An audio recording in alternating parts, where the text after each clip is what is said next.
Welcome, guys, to the Hustle and Grow Show. This is episode 3, and this is the ultimate podcast for ambitious individuals who are ready to supercharge their personal and professional growth. Whether you're a seasoned entrepreneur, a budding creative, or just someone looking to level up in life, this is your go-to podcast. It's your one-stop destination for inspiration, insights, and actionable strategies to help you thrive in today's fast-paced world. I'm your host and fellow entrepreneur, Alexis Talent, and I do apologize. I think I got a cold or something. So sorry, I sound like a little sniffly kid today. But I wanted to add something new to the show. Since we're live every Tuesday, and you've probably seen in the group before, I do the Tuesday tip of the week.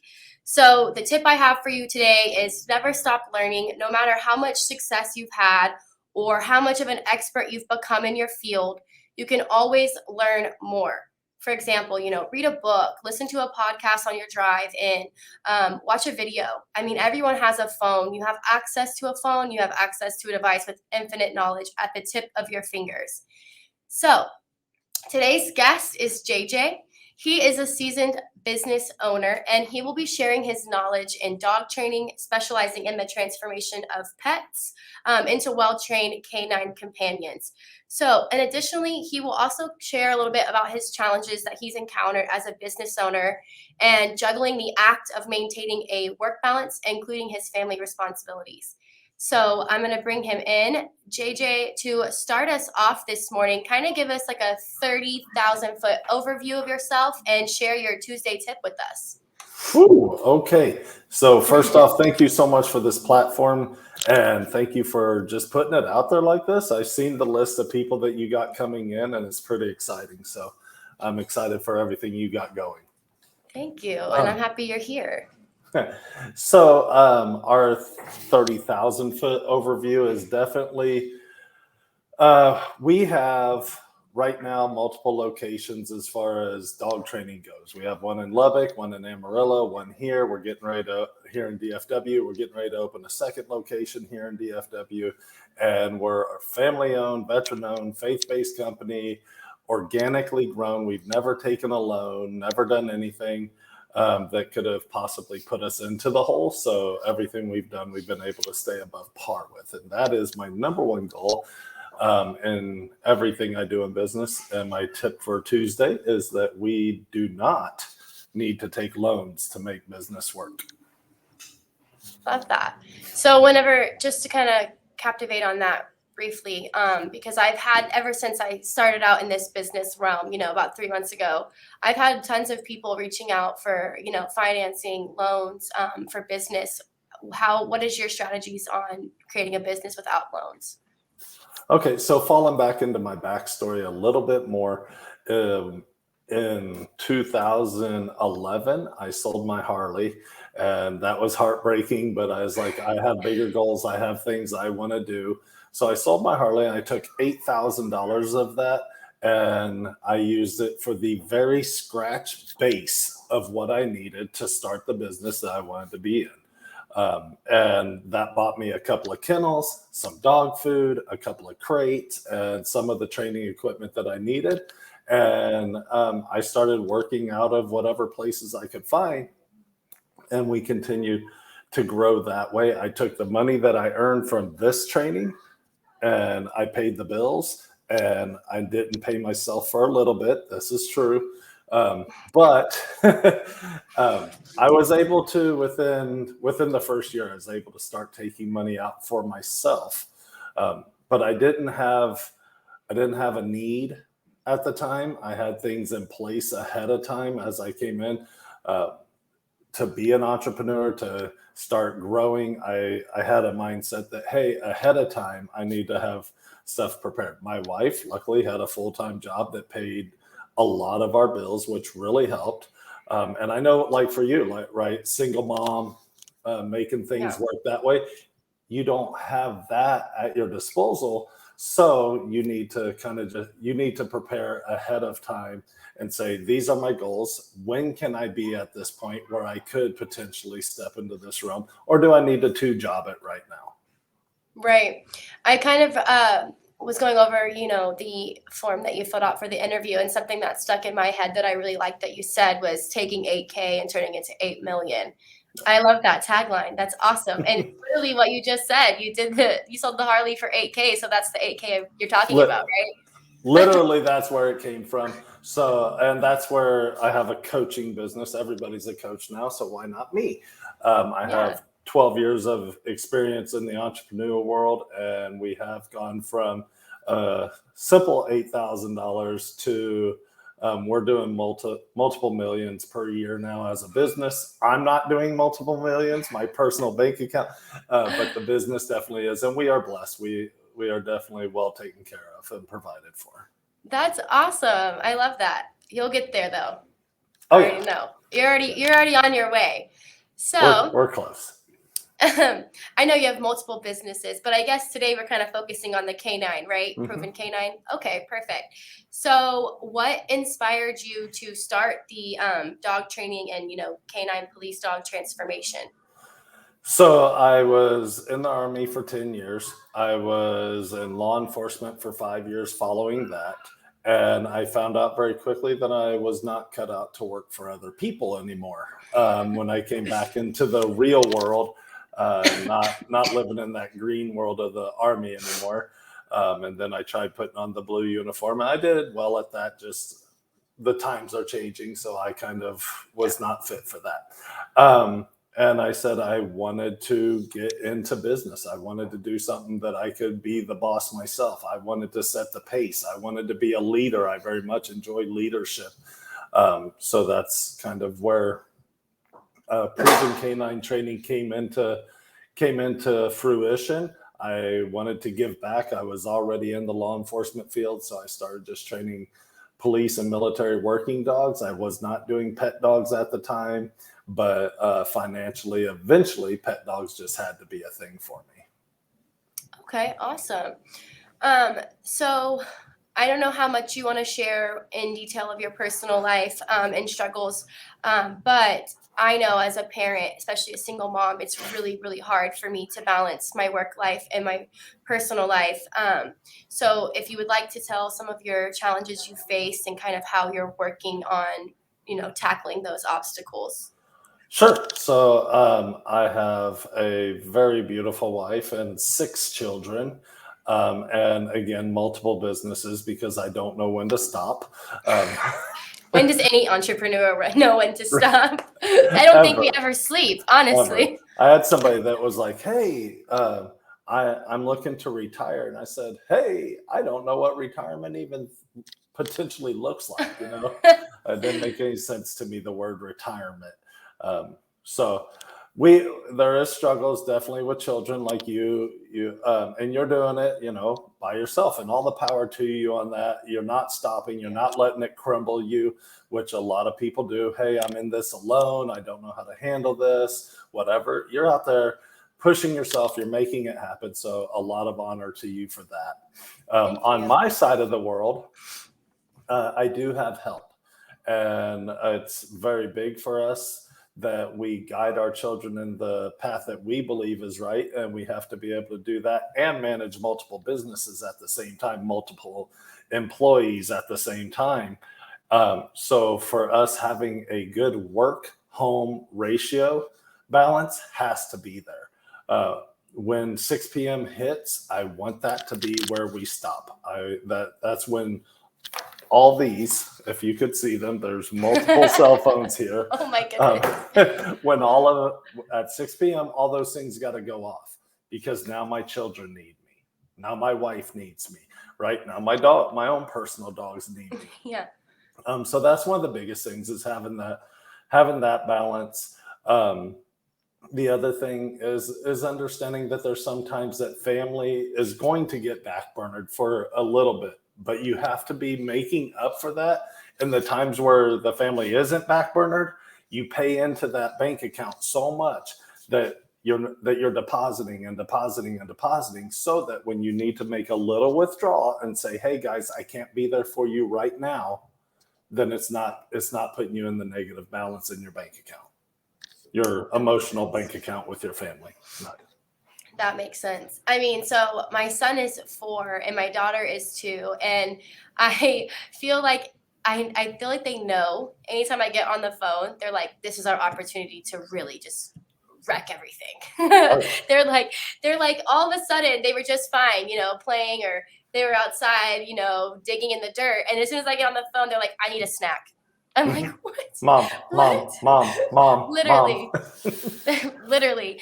And so I, like you said, I pretty much work from sun up to sundown and longer. And so I need a time where I kind of turn off a little bit. And obviously I do that at, 8, 7, 8 when it's their bedtime. I give them that hour. We read the books, we do the lullabies, all of that. I want to have like a more set schedule, like you said, though, where I'm able to just kind of disconnect. But for now, while I'm building everything, the weekends is kind of when we really have our most time together. We've been trying out all these different like fun experience places. Like last weekend we went to the little jungle gym thing. They had the best time, and then they just fell asleep, and I could get so much work Love done. that, right? Yeah. So, and So that's real big. I always want to have that time for work, have the time for my family, and then there's also time that I have to have for myself. And I right. get that time early in the morning. I'm an early riser, 4:30, 5 o'clock in the morning. I'm up, whether it's going to the gym or for me, I do a lot of Bible study things, stuff like that. So keeping that centered in my life is like the primary thing for me, because that starts everything, how I interact with my wife, my children, my business, my employees, my clients, the whole 9 yards. Love that. I need to get better about rising up a little bit earlier, but I haven't hit that mark yet. I think it comes with age, maybe, because I know my parents always get up at 4 o'clock in the morning. I've just never been an early riser, but I am becoming better at it. Just not 4:30 yet. As soon as you make a habit out of it, it changes everything. It absolutely changes everything. Start your day, be more intentional about what you do when you wake up. Like, I don't grab my phone and I'm not surfing Facebook or Instagram or whatever right away. Actually, my phone isn't even touched for the first hour of the morning. I go into my devotionals, or I go, then I get my workout time in, stuff like that, and then I can start messing with whatever the world wants to throw at me. Love that. I thought about canceling my gym membership because I feel like the only time I'm going to be able to work out is early in the morning, hit up those like Netflix workouts for free. Right, right. Because I can't bring the kids to the gym at 4 something in the morning. I mean, Um, you could. They'd just be a little cranky. Technically. Well, I don't even think that the kids club is open then. Their schedules are so not with my schedule on the Right? gym. They're like, oh, Is 9 this even a.m., your kid can realistic? come. This is not realistic. Like, when do you guys get here? Come on. For real. So I'm not so well versed in the industry of dog training, but I might assume that it's kind of a heavily saturated field. Is that a yes? Okay. So how have you kind of tackled being in such a competitive industry, and kind of what sets you apart from the rest? So, one thing that I live and breathe by is that I don't care what anybody else thinks. I just do not have the slightest bit of me that even gives a second thought to what other people think. So, for me, I really look at how many people are in this industry. What am I doing that shines above all of them? My natural level, just my natural level, is higher than most people's work hard at it level. You know what I mean? So for Yeah. me, I work extremely hard at raising my own level. And I know that when my natural level's here, my work hard level is way above anybody else's. So it really doesn't affect me that way. That's good. Hopefully you can't hear the barking dogs in the back. I heard them, but it's fine. I mean, it's kind of like perfect ironic because you literally are a dog trainer. I am a dog trainer. So we have about 30 dogs in our facility right now here in our DFW location. So you're going to hear some noises from time to time. I gave all I my love that. trainers a head up, and It's like, guys, it's a live video interview. Shush them. It's all good. It happens. So just like a random off topic, just because I'm curious for myself, Right. whenever you're doing the training, do you have like all of the gear where the dogs like actually go and like attack the people? Or We is that do. We do absolutely do that. The vast majority of our business now, since COVID was phenomenal. Tons of people sitting at home with their dogs, stuck at home, and found out their dogs suck. And they're like, I don't know how to handle my sucky dog. And it allowed our business to grow exponentially.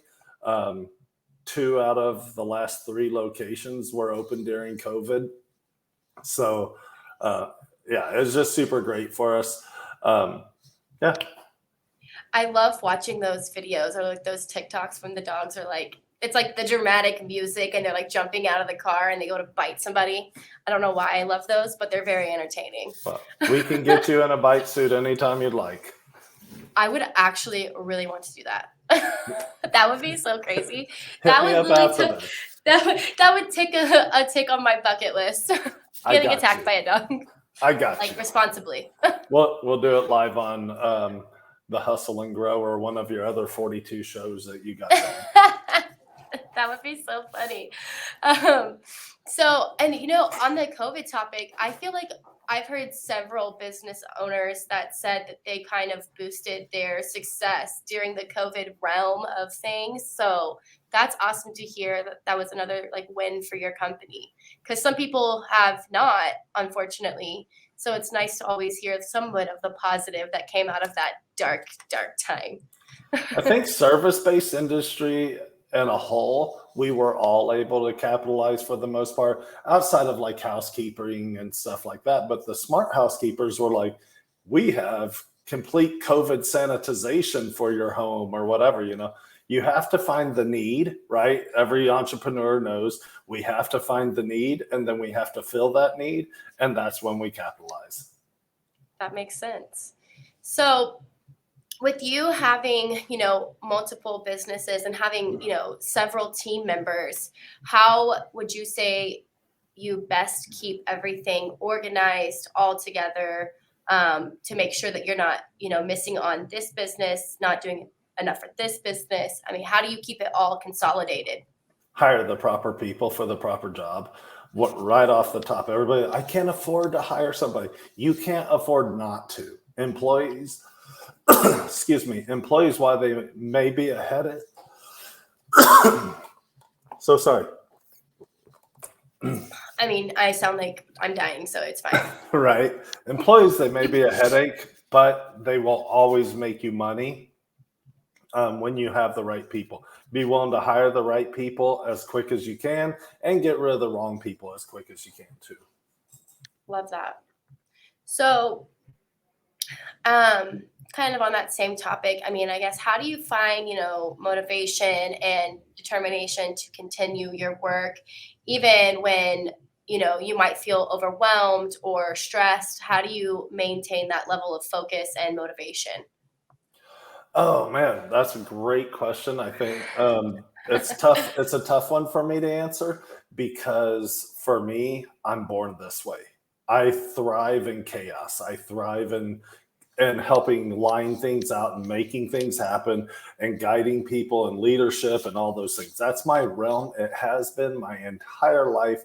In junior high, I was the kid that was leading debate teams, and I was the captain of my football team. I was the captain of band. I was like all these different things, right? That was just always where I've been. So I don't know anything different. When I do feel, holy crud, I'm starting to feel overwhelmed, I know that I have already placed the right people in the positions that they need, and I call them up. All right, guys, now's your time. I need you. I need you to take over.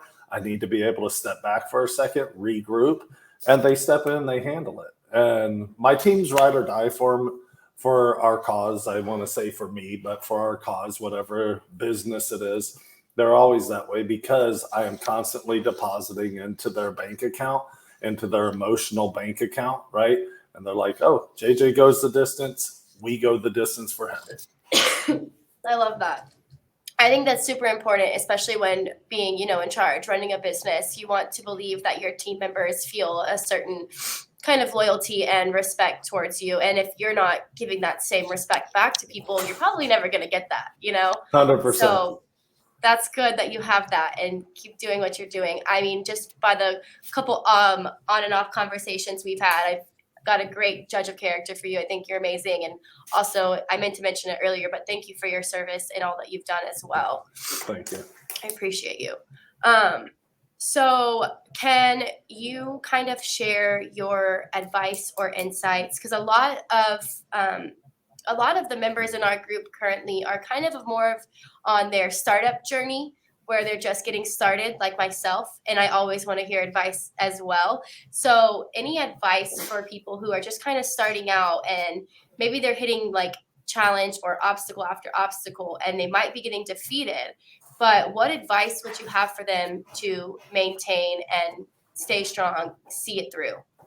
Literally, perseverance is the number one word out there for me. Determination, all the words that could possibly link in with that. If we stop and we watch, I just saw a picture the other day with Mark Zuckerberg sitting in this like back dirty little room with a couple computer things, servers or whatever in there in his college days. And it was like, he called a whole meeting of like 8-9 people. And he's like, hey guys, I want you all to meet me at the computer room. We're going to go over all this stuff. I'm going to tell you what my vision is here. These people didn't show up. 2 other guys showed up. All 3 of them are now billionaires. And it took them about 5 years for that whole thing to come into fruition. Are we all going to be billionaires in 5 years? Probably not. However, when you see it through, I know people that they like to speak on stage. I do a whole lot of speaking and one-to-many sales and stuff like that. And they're like, man, I got up there, I said my piece, I did it, I thought I crushed it, and I got one person kind of interested. Cool. Then you say it again, and you say it again until you start figuring out what things land with what people, and you target your audience better, and you learn the different things. You're going to learn there's no failures. There are only learning moments, and you don't stop. You don't stop. I promise you, my business for the first 4 years of business, we did not do over $100,000 a year for the first 4 years of our business. Then all of a sudden we hit 300,000. Then we hit 5. And then we jumped to 8. And then we jumped over to 1, 1.2, 1.8, 2.4. You know what I mean? And it's been 12 years for us to get where we're at today. It doesn't happen overnight, guys. Nobody's going to make it. Stop watching these things. Oh, TikTok showed me how I could be a millionaire in 90 days or whatever stuff. It doesn't work. Yeah. It doesn't work. The only thing that works is perseverance, making changes as you go, being fluid, and being determined. I agree. And I've had people reach out to me and be like, well, I get that. It takes time and it's going to happen over time as much as you keep pouring into it. But I had someone reach out to me recently and say, well, what if you don't have time? What if you need something to happen now? Like, I need it as fast as possible. And in my opinion, I didn't know the best way to answer that because, yes, I just started, but I'm doing a lot. And so the way I always say is, however much you're putting into it is kind of what you're going to get out of it. And if you're not working fast, then maybe it's not going to happen fast. Like, what do you think on that topic? So people in their head, they think it has to happen now, right? Oh my gosh, I've got this huge bill coming up that I've got to make 30 grand in the next 90 days or whatever to pay this huge bill. One, there's other ways. You can go out and do these phenomenal Gary Vaynerchuk ways to make $1 million in 90 days. And you see Grant Cardone go on whatever Undercover Billionaire and stuff like that. And they make these phenomenal businesses like overnight. That's just not realistic. It's not how it's going to work. Figure out, be inventive, be creative with your money, be creative with your ideas, fill needs, serve people. serve people. I can't say that one enough. Like, when, I don't care what your industry is, if you are not there for the people, the money will never come. It just won't be. So you have to be there 100% for your clients, for your people, for that to happen. If you feel like you need it now, go get a second job, go get a third job, whatever it takes, because the entrepreneur world is not going to happen now. That makes sense. That definitely makes sense. So we're coming up on about our 5-minute mark. So I just kind of wanted to throw in a fun little closing question for you. And if you were to ask me this, I won't even know what I would say, but I have to hear your answer. So I like to read a lot, especially now getting into the entrepreneur world. I feel like that's where I've learned so many things, and just watching videos and podcasts. But if you were to write a book about your life, what would the title be? And what would the first chapter be about? So that's a loaded question because I am writing a book. That's crazy. And it's literally, I know why my life sucked. Because is that the title? That's the title.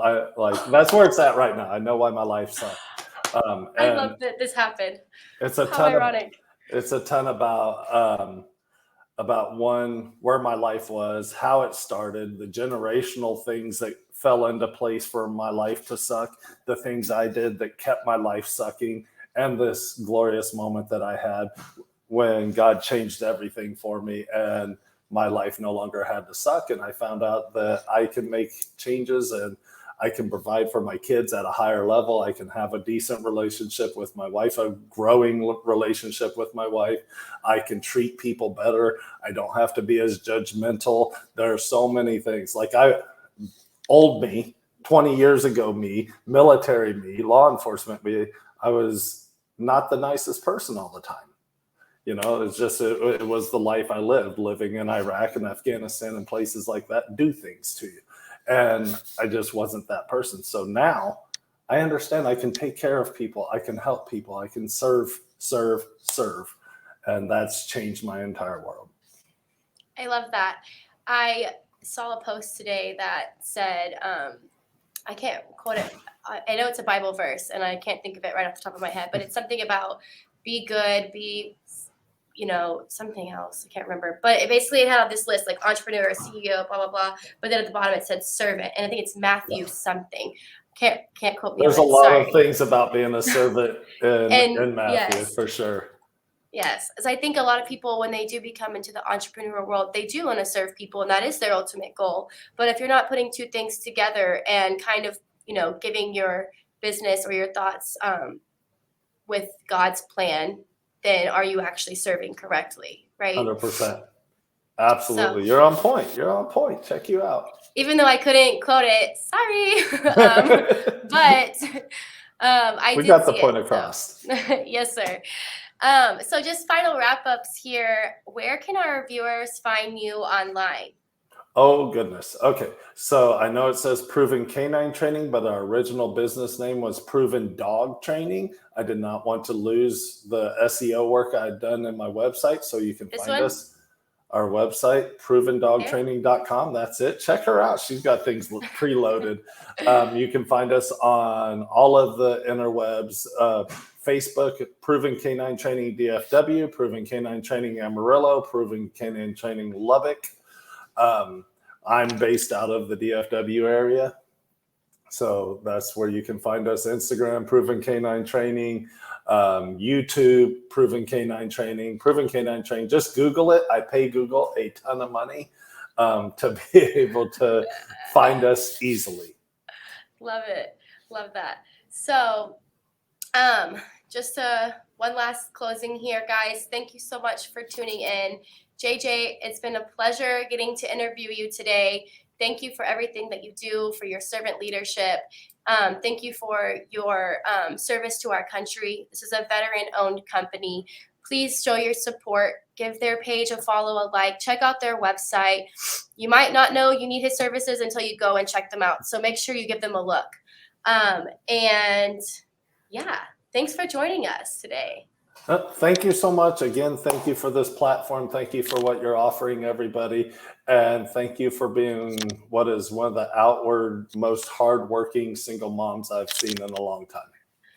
Thank you so much. I really appreciate that. So happy Tuesday, everybody. And JJ, once again, thank you so much, everybody. Bye. See y'all later. Maybe. Maybe.